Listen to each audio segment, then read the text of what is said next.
Hello' everyone, কি খবৰ? সকলো ভালেই আছে চাগে। কাইলৈ আছে আমাৰ ঘৰত ভাগৱত পাঠ আৰু ব্যাখ্যা, সেইকাৰণে ভাবিলোঁ আপোনালোককো দেখাই দিওঁ। ব'লক এতিয়া মই কি কৰোঁ চাই যাওক।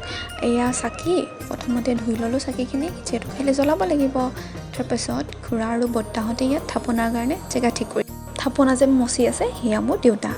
তাৰপাছত এয়া বৰ্তা আৰু এইফালে দুং, ইয়াতে জলপান খাব। আৰু আমাৰ ইয়াতে বহুত বান্দৰ, সেইকাৰণে বৰ্তাই বন্ধুকটো থৈ দিছে। আৰু এইজনী মই থাপনা মচিবৰ কাৰণে মাটি আনিছোঁ। মাটি আনোতে মোৰ কঁকাল বিষ হৈ গৈছেগৈ, ইমান যে গধুৰ। বজাৰ অলমষ্ট হৈ গ'ল আৰু লাহে লাহে সন্ধিয়াও হ'ল। সকলো কামত পূৰা ব্যস্ত। এয়া মোৰ ভাইটি, এয়া এফালে থাপনা শেষ হোৱাকৈ নাই আৰু, তাক ফটো মাৰি দিব লাগে বোলে।